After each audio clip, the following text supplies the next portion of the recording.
Good day, everyone, and welcome to the group for presentation. The Honorable Ma'am Mariza Juwita as a lecturer of Psikologi Pendidikan and other colleagues. So, in this special occasion, I am Indirwan.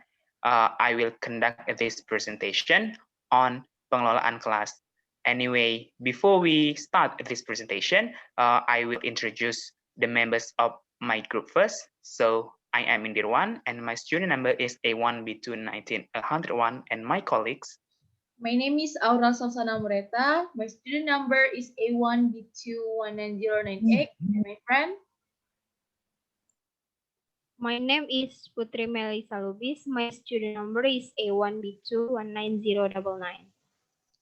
And my name is Harindawat Tester Nenggolan. My student number is A1B21900. Okay, everyone, let's get started. So the first material will be presented by Aura Sausan Amoreta. To Aura Sausan Amoreta, time is yours.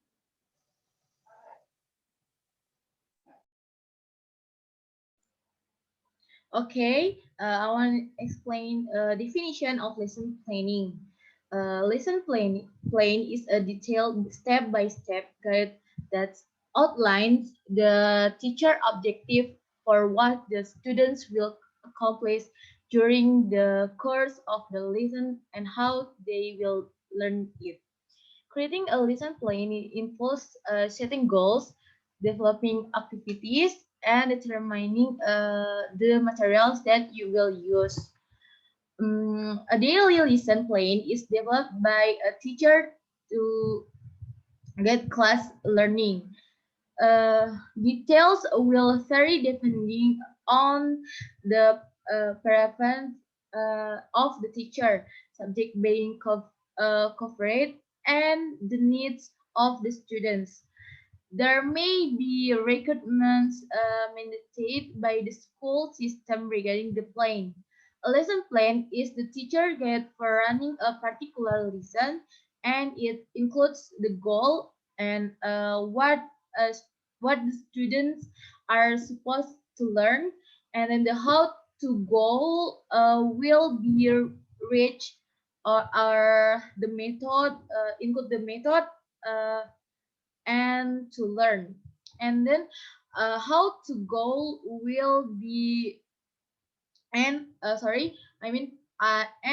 way of measuring how well the goal was reached. Uh, Include tests, worksheet, homework, and its other. Thank you. Okay, Aura, thank you very much for your explanation. And now I invite Putri Melisa to explain the second material. To Putri Melisa, time is yours. Okay, the components of lesson plan. There are 11 components of lesson plan. The first component is identity of the subject. The second component is standard competence. The third component is basic competence. The fourth component is indicators of the competence. The fifth component is learning objective. The sixth component is teaching material. The seven components is time allocation. The eight components is learning method. The 9 components is study result assessment. The 10 components is media. The 11 components is learning activity. Thank you. Okay, Putri, thank you very much for your explanation. And next, I invite Herlindawati Esther Nenggolan to explain the next material. To Herlindawati Esther Nenggolan, time is yours.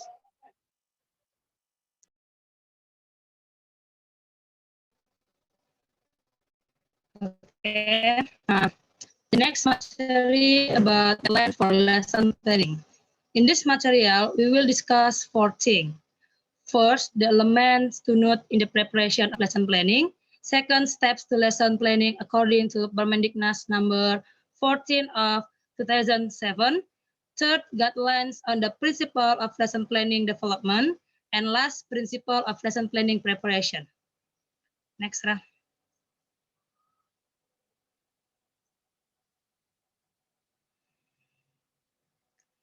Okay. The elements to note in the preparation of lesson planning, atau unsur-unsur yang perlu diperhatikan dalam penyusunan lesson planning. Ada 4. Yang pertama, lesson planning harus mengacu pada kompetensi dan kemampuan dasar yang harus dikuasai siswa, serta materi dan submateri pembelajaran dan pengalaman belajar yang telah dikembangkan di dalam silabus.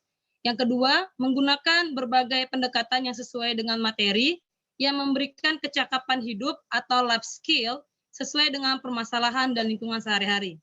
Yang ketiga, menggunakan metode dan media yang sesuai untuk memberikan pengalaman langsung. Dan yang terakhir, lesson planning dalam penilaiannya menggunakan sistem pengujian secara menyeluruh dan berkelanjutan didasarkan sistem pengujian yang selaras dengan pengembangan silabus. Next, Ra. Okay, steps to lesson planning according to Permendiknas number 14 of 2007. First, write down the subject identity. Second, write down the standard competency. Third, write down the basic competence. Fourth, write down the indicator of the competency. 5, formulating learning objective. 6, teaching material. 7, time of allocation. 8, determining the learning method. 9, research result. And 10, determine media or tool or material learning. And the last, formulating learning activities including introduction, core, and closing. Next. Okay. And the next material, guidelines on the principle of lesson planning development. According to Triato, the principle of lesson planning development ada 4, yaitu RPP atau lesson planning harus jelas, konkret, dan mudah dipahami. Yang kedua, lesson planning harus sederhana dan fleksibel. Yang ketiga, lesson planning harus dikembangkan dengan sifat menyeluruh, utuh, dan jelas akan pencapaiannya. Dan yang terakhir, lesson planning harus dikoordinasi dengan segala komponen pelaksanaan program sekolah agar tidak mengganggu jam pelajaran yang lain. Next. Principle of lesson planning preparation. Ada 10 prinsip. Yang pertama, setiap lesson planning harus secara utuh memuat kompetensi dasar sikap spiritual, sosial, pengetahuan, dan keterampilan. Yang kedua, lesson planning dapat dilaksanakan dalam 1 kali pertemuan atau lebih. Yang ketiga, lesson planning harus memperhatikan peran individu peserta didik dengan memperhatikan peran intelektual, bakat, emosi, gaya belajar, dan lain. Yang keempat, lesson planning harus berpusat peserta didik untuk mendorong motivasi, minat, kreativitas, dan semangat belajar. Yang kelima, lesson planning harus berbasis konteks, di mana menjadikan lingkungan sekitar peserta didik sebagai sumber belajar. Yang keenam, lesson planning harus berorientasi kekinian, di mana pengembangan ilmu pengetahuan dan teknologi dan nilai-nilai sesuai dengan kehidupan masa kini. Yang ketujuh, lesson planning harus mengembangkan kemandirian belajar secara mandiri. Yang kedelapan, lesson planning harus memberikan umpan balik dan tindak lanjut pembelajaran. Adapun umpan balik ini harus bersifat positif, penguatan, pengayaan, dan remedi. Yang kesembilan, lesson planning harus memiliki keterkaitan dan keterpaduan antara segala elemen dengan memperhatikan keterkaitan antara kompetensi intelektual, kompetensi dasar, indikator pencapaian kompetensi, dan sumber belajar dalam suatu keutuhan pengalaman belajar. Dan yang terakhir, lesson planning harus memanfaatkan teknologi informasi komunikasi agar dapat diterapkan secara terintegrasi, sistematis, efektif, sesuai dengan situasi dan kondisi. Thank you, Nirwan. Okay, Herlindawati Esther, thank you very much for your explanation. So the next material, I will explain the material by me. So in this occasion, we would like to discuss about the definition of classroom management, right? So what is classroom management? Classroom management is the ways of organizing the resources, pupils, helpers, so that the teaching and the learning process can process in efficient and safe manner. Pada pengertian ini artinya guru mampu mengelola sumber-sumber pembelajaran yang ada, siswa dan komponen-komponen pembantu yang lain untuk menciptakan proses pembelajaran yang efisien seperti itu. Dan selanjutnya classroom management ini merupakan practices and procedures that allow the teachers to teach and student to learn. Artinya ini merupakan praktik atau prosedur-prosedur dalam proses pembelajaran yang dilakukan oleh guru untuk menciptakan suatu pembelajaran yang lebih efektif seperti yang saya sampaikan tadi. Dan selanjutnya pengertian dari classroom management itu adalah the wide variety of skills and techniques that teachers use to keep students organized, orderly, focused, attentive on tasks, and academically productive during a class. Artinya classroom management ini artinya beragam keterampilan atau teknik-teknik yang dapat digunakan oleh guru ketika mengelola suatu kelas untuk menciptakan siswa yang teratur, fokus, penuh perhatian, dan produktif terhadap suatu materi pembelajaran yang disampaikan oleh guru pada proses pembelajaran, pada proses belajar dan mengajar di kelas. So I think that's all the explanation concerning the definition of classroom management. So for the next material, I will invite our Sausan Amoreta to explain the next material. To our Sausan, time is yours. Okay, I will explain about the objective of classroom management. Sebelum itu, saya mau menjelaskan tujuan dari manajemen kelas. Apa sih tujuan dari manajemen kelas itu? Tujuan dari manajemen kelas adalah agar siswa mendapatkan perilaku sosial dan keberhasilan akademis dalam lingkungan terstruktur yang melayani toleransi, perilaku, dan teladan dan pembelajaran.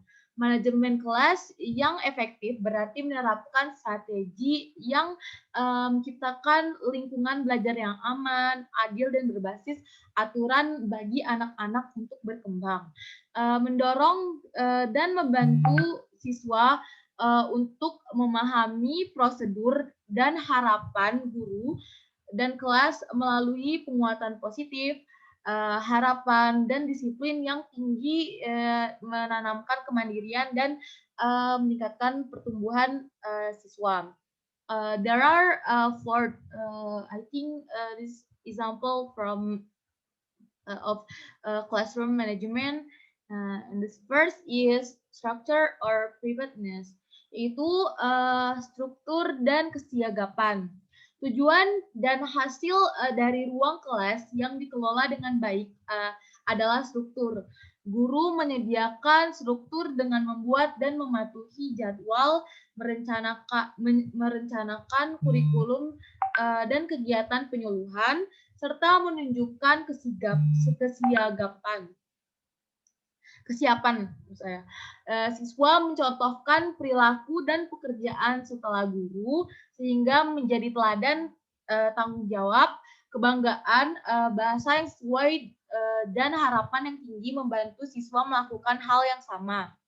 Terus second is rules-based behavior, yaitu perilaku berbasis aturan. Sasaran manajemen kelas adalah lingkungan yang sehat dan berbasis aturan yang mewakili suasana tempat pembelajaran terjadi. Sistem aturan dan konsekuensi yang menentukan dan mempromosikan toleransi teman sekelas dan guru melalui rasa hormat dan standar tinggi untuk perilaku individu dan kelompok menghasilkan lingkungan belajar yang aman di mana siswa merasa nyaman untuk masuk berpartisipasi di dalamnya. And then the third is academic achievement atau prestasi akademik. Prestasi akademik siswa adalah tujuan dari manajemen kelas ini. Guru menciptakan prestasi siswa dengan menjunjung tinggi harapan yang tinggi dengan mengingatkan siswa akan akan kualitas perilaku dan pekerjaan yang diterima di dalam kelas dan di sekolah.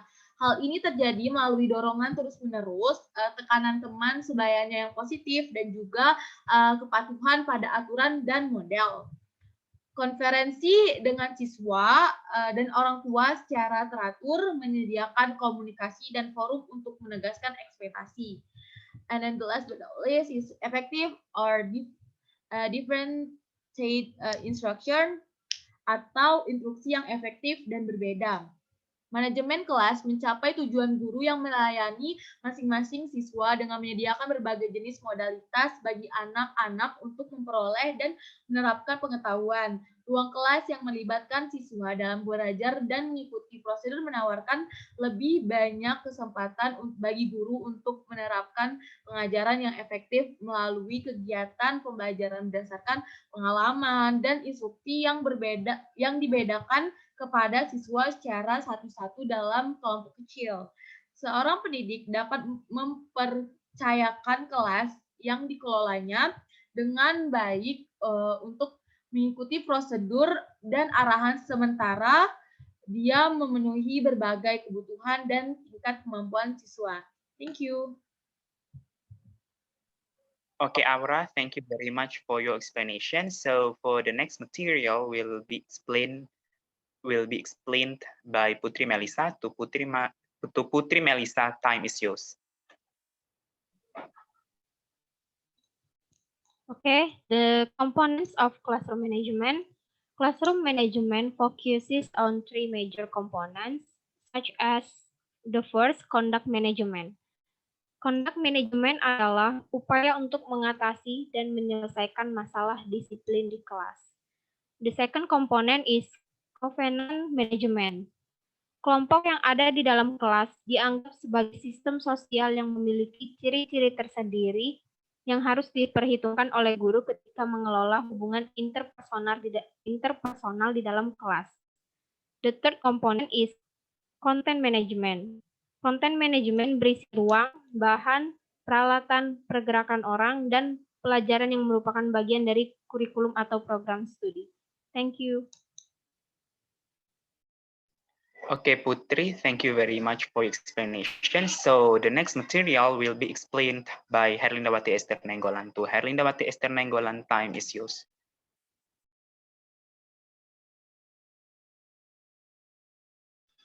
Herlinda, please unmute your microphone first. Sorry. Secara umum, menurut Dejamara tahun 2006, faktor yang mempengaruhi kelas manajemen ada dua, yaitu faktor internal dan faktor eksternal. Di mana faktor internal itu yang berhubungan dengan problem emosi, pikiran, dan perilaku siswa.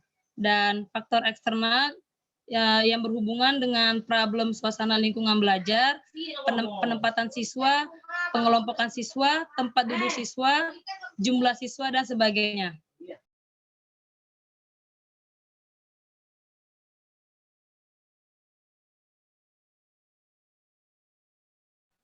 Oke, dan prinsip-prinsip dalam pengelolaan kelas menurut Dejamara ada 6, yaitu hangat dan antusias, tantangan, bervariasi, keluasan, penekanan pada hal-hal positif, dan penanaman disiplin. Next, Ra.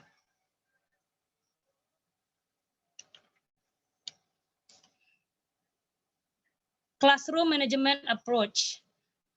Ada 9 pendekatan dalam manajemen kelas yang terdiri dari pendekatan kekuasaan, yang di dalamnya ada kekuasaan dan norma yang mengikat untuk ditaati setiap anggota kelas.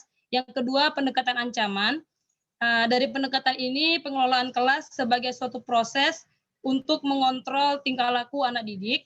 Yang ketiga, pendekatan kebebasan, di mana proses ini untuk membantu siswa merasakan kebebasan mengerjakan sesuatu kapan saja dan di mana saja. Yang keempat, pendekatan resep, dengan memberikan tentang hal-hal apa saja yang dapat dilakukan dan yang tidak dapat dilakukan oleh siswa. Yang kelima, pendekatan pengajaran. Pendekatan ini menganjurkan tingkah laku guru dalam mengajar dan untuk menghentikan tingkah laku anak didik yang kurang baik. Yang keenam, pendekatan perubahan tingkah laku, di mana pengelolaan kelas diartikan sebagai proses mengubah tingkah laku anak didik.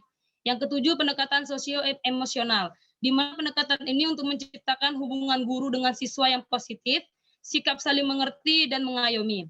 Yang kedelapan, pendekatan kerja kelompok, di mana pendekatan ini memerlukan kemampuan guru dalam menciptakan kondisi-kondisi yang membuat kelompok menjadi produktif dan tetap baik. Yang kesembilan, pluralistik, di mana pendekatan ini menekankan pada potensial, kreativitas, dan inisiatif guru dalam memilih berbagai pendekatan berdasarkan situasi yang dihadapi. Influence of classroom management. Ada 3 pengaruh dari adanya manajemen dalam suatu kelas. Yang pertama, dapat mempengaruhi tingkat kualitas pembelajaran di kelas karena dikelola dengan baik. Yang kedua, dapat meningkatkan daya serap materi yang diberikan guru karena adanya penguatan yang diberikan oleh guru selama proses pembelajaran yang berlangsung. Dan yang ketiga, meningkatkan kualitas pembelajaran karena siswa dapat mengembangkan kemampuan semaksimal mungkin. Next.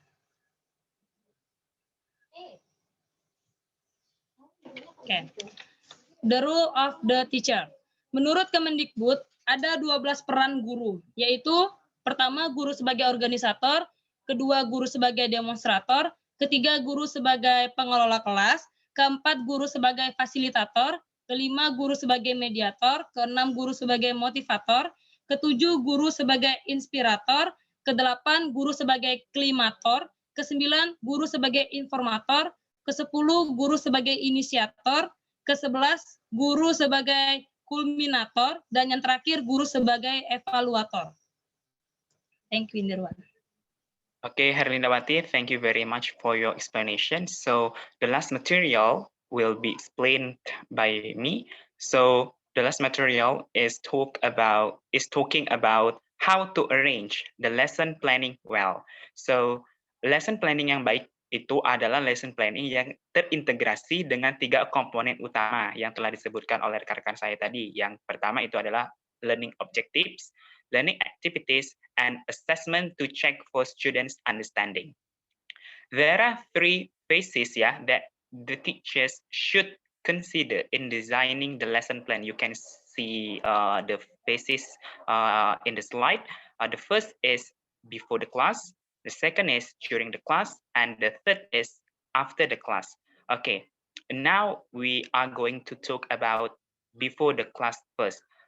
Sebelum kelas ini berlangsung, guru yang pertama kali yang harus dilakukan oleh guru untuk mendesain lesson planning yang baik itu adalah dengan mengidentifikasi learning objectives atau tujuan dari pembelajaran itu sendiri. Artinya di sini guru menentukan standar kompetensi apa yang diharapkan dan apa yang akan didapatkan oleh siswa setelah mengikuti kursus atau pembelajaran di kelas, karena ini merupakan suatu hal yang penting dalam lesson plan untuk menentukan tujuan dulu dari pembelajaran yang akan dilaksanakan. Selanjutnya adalah plan the specific learning activities. Artinya di sini guru mendeskripsikan aktivitas apa yang akan dilakukan guru selama proses pembelajaran yang dapat digunakan untuk mendukung proses pembelajaran, seperti guru melakukan cara penyampaian atau aktivitas dalam pembelajaran itu melalui games, melalui discussion, lecture, drill and practice, debate, quizzes, and etc. And the third is assessment. Assessment is very important to know the students' learning outcomes during the class and after the class. Bentuk-bentuk dari penilaian ini bisa berupa tes yang bisa terdiri dari formative test or summative test, and it could be papers, stats, performance, and other forms of assessment. And the fourth is about the sequence of the lesson. Artinya di sini guru menentukan apa saja yang akan dilakukan dalam kegiatan kelas itu pertama, seperti misalnya memusatkan perhatian siswa terhadap proses pembelajaran, bisa juga menginformasikan pembelajar atau siswa terhadap tujuan-tujuan dari pembelajaran, mengstimulasi atau merecall ya prior knowledge dari siswa tersebut, kemampuan umum dari siswa terhadap suatu materi yang akan dipelajari. Selain itu juga menampilkan konten-konten terbaru atau memberikan sebuah petunjuk, latihan, memberikan feedback terhadap suatu pembelajaran yang telah dilakukan siswa. Selanjutnya melakukan assessment untuk mengetahui student learning outcome and many more.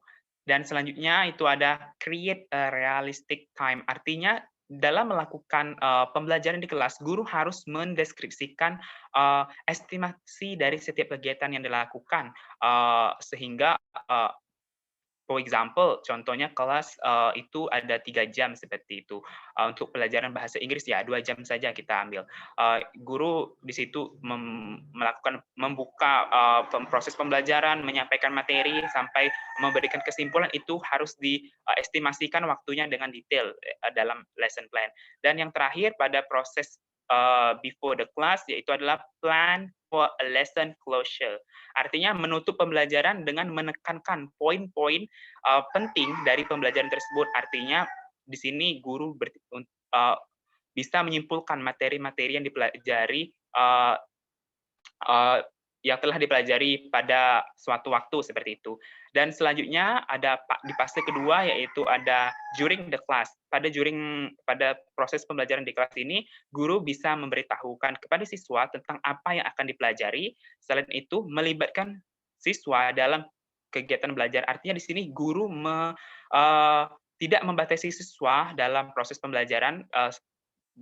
Di sini guru encourage their students untuk melakukan aktivitas-aktivitas yang telah mereka susun tadi untuk belajar terkait suatu materi yang diberikan seperti itu. Bisa melalui debate, bisa melalui lecture, bisa melalui discussion and others. Jadi di sini pada during the class ini guru harus memberikan kesempatan yang lebih untuk siswa untuk lebih terlibat dalam proses pembelajaran. Seperti itu, karena di sini sifatnya siswa merupakan center dari pembelajaran ya, mengacu pada kurikulum kita 2013 dan guru sebagai facilitator for the students. Dan setelah itu, after the class, setelah kelas ini, guru bertugas untuk merangkum atau meringkas inti pembelajaran ya. Selanjutnya, memberikan dorongan psikologi atau motivasi kepada siswa terkait proses pembelajaran. Selain itu, memberikan petunjuk untuk materi selanjutnya, seperti kita tahu mungkin rekan-rekan juga merasakan bahwa ada beberapa guru kita di sekolah dulu memberikan, okay, students, next week we are going to talk about simple future tense, seperti itu. And ya, kita diberitahukan kisi-kisi apa yang akan kita pelajari minggu depan, seperti itu. Sehingga kita sebagai student harus proaktif mempelajari materi itu terlebih dahulu before the class dimulai, seperti itu. Dan terakhir itu adalah melakukan evaluasi terhadap proses pembelajaran siswa yang telah dilakukan oleh siswa tersebut, karena di sini merupakan hal yang sangat penting untuk untuk mengindikasikan atau mengetahui atau mengidentifikasi sejauh mana pemahaman siswa kita terhadap materi yang telah dipelajari atau diajarkan oleh guru tersebut. Oke, Rah, next slide. Okay, the last is about how to manage a classroom. Yeah, so here I provide 3 tips to manage managing a classroom. The first, the teachers should setting the classroom basic rules. Artinya di sini guru harus mengatur atau memberikan aturan atau kontrak seperti itu ya, kita bisa mengatakannya terhadap aturan-aturan dasar kelas, seperti misalnya course rule, seperti siswa harus datang tepat waktu, siswa harus masuk dalam proses pembelajaran, harus masuk di semua pertemuan seperti itu, atau juga the teachers bisa berbicara tentang assessment, penugasan apa yang akan diberikan, bagaimana cara penilaiannya seperti itu, dan apa konsekuensinya jika siswa telat mengumpulkan, dan apa reward-nya jika student melakukan tugas mereka dengan baik, dan juga ya banyak aturan seperti disiplin di kelas, harus berpakaian rapi, seperti itu, harus sopan. Itu merupakan suatu aturan yang bisa diterapkan oleh guru saat proses pembelajaran dalam mengelola kelas yang mereka ajar, seperti itu. Yang selanjutnya adalah keeping the students engaged. Artinya di sini guru lebih melibatkan siswa untuk belajar, ya. Seperti itu. Untuk belajar artinya siswa dituntut lebih aktif di sini, seperti misalnya guru mengajar di kelas, memberikan materi sekitar 15 menit, dan selebihnya students mengeksplor diri mereka, itu seperti itu, terkait materi pembelajaran dengan menggunakan aktivitas-aktivitas yang telah direncanakan oleh guru mereka tadi. Artinya di sini siswa lebih aktif, siswa lebih proaktif terhadap mata pembelajaran, suatu materi, dan mereka juga menjauh lebih bertanggung jawab dan termotivasi terhadap proses pembelajaran dan materi yang mereka bahas, seperti itu. Dan the last tips is disciplining the problem students. Kita tahu bahwa di setiap sekolah pasti ada siswa-siswa yang bermasalah, right? Jadi di sini fungsi guru adalah untuk mengelola kelas dengan baik, artinya guru bisa memberikan pengarahan.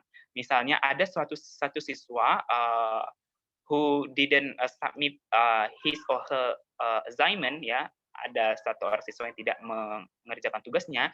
Seperti itu, guru di sini, karena kita tadi telah menetapkan rules-nya, ya, tidak boleh mengumpulkan tugas dengan telat. Di sini siswa itu artinya bermasalah, kan? Jadi di sini kita mungkin bisa memberikan pengarahan atau bisa memberikan bimbingan, kenapa, bisa dengan menanyakan beberapa pertanyaan, kenapa bisa telat, apa problemnya, atau apa, dan so on and so forth. So di sini ya kita bisa harus mendisiplinkan siswa kita ketika mengelola kelas, karena ini merupakan hal atau komponen yang sangat penting bagi kita sebagai guru untuk mengelola kelas dengan baik, sehingga proses pembelajaran itu bisa berlangsung dengan baik. Okay, I think that's all the explanation from me. So in a brief, we can say that lesson plan and classroom management merupakan dua komponen penting dalam dunia pendidikan yang harus terus dikembangkan secara terus-menerus dan dievaluasi secara terus-menerus tentunya. Karena komponen ini akan membantu proses pembelajaran menjadi lebih efektif, efisien, dan tentunya dapat membantu siswa untuk meningkatkan proses dan hasil pembelajaran yang dilaksanakan, sehingga tujuan-tujuan dari proses pembelajaran tersebut dapat tercapai dengan baik. Okay, everyone, thank you for listening. I think that's all our presentation today. Hopefully this explanation will be useful for you. Thank you very much for your attention. See you on the next occasion. Bye for now. Bye. Happy watching all. Bye.